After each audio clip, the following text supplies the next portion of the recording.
Sebelumnya, Assalamualaikum warahmatullahi wabarakatuh. Perkenalkan, nama saya Tony Saputra, NPM 23420006 dari Prodi Komunikasi Penyiaran Islam.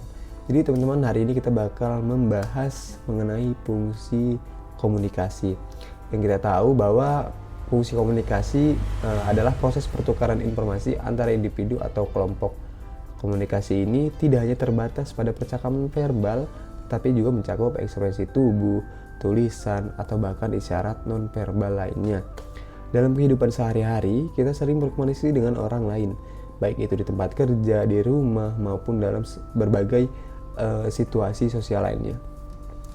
Komunikasi memiliki beberapa fungsi yang sangat penting, baik bagi individu maupun kelompok.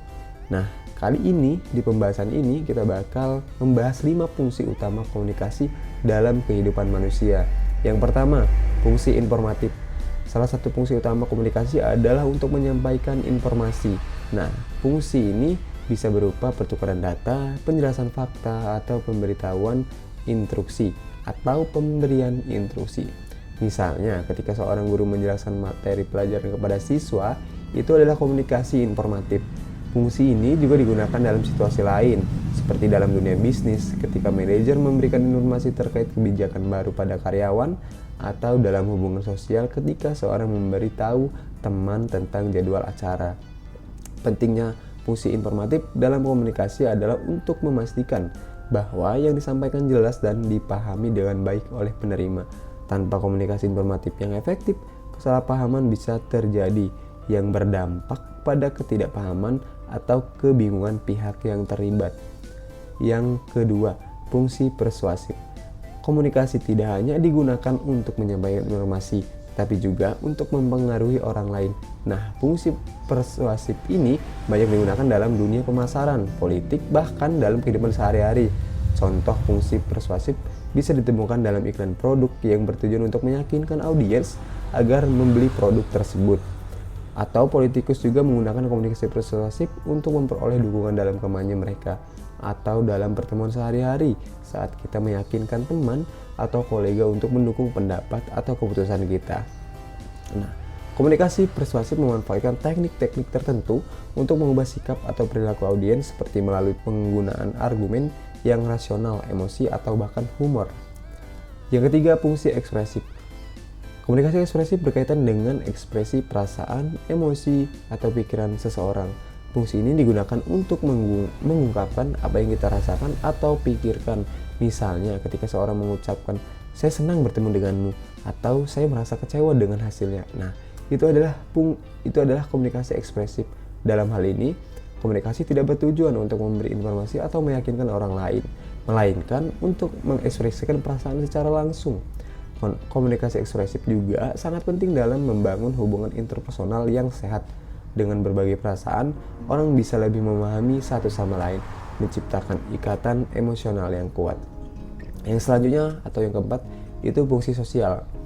Komunikasi juga memiliki fungsi sosial yang sangat penting. Fungsi ini berkaitan dengan bagaimana komunikasi digunakan untuk membangun dan memelihara hubungan antar individu atau kelompok. Melalui komunikasi sosial, kita dapat berinteraksi dengan orang lain, bertukar pendapat, dan mempererat ikatan sosial. Contoh dari fungsi sosial komunikasi adalah percakapan santai dengan teman, saling bertanya kabar, atau berbagi cerita kehidupan sehari-hari. Komunikasi jenis ini membantu kita merasa lebih terhubung dengan orang lain dan menjadi bagian dari komunikasi yang lebih besar.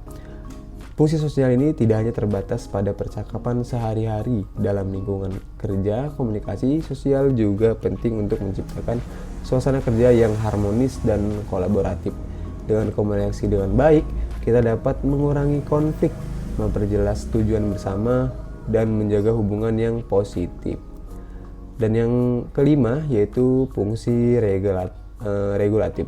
Fungsi regulatif dalam komunikasi mengacu pada penggunaan komunikasi untuk mengatur atau memandu perilaku orang lain. Fungsi ini dapat digunakan untuk memberi arahan, instruksi, atau perintah yang bertujuan untuk mencapai tujuan tertentu. Contoh fungsi regulatif bisa dilihat dalam konteks profesional, misalnya seorang langsung memberikan instruksi kepada karyawan tentang bagaimana cara melaksanakan tugas atau proyek tertentu. Jadi Itu teman-teman yang bisa saya jelaskan mengenai fungsi komunikasi. Jadi secara keseluruhan memang komunikasi memiliki banyak fungsi ya yang penting dalam kehidupan sehari-hari.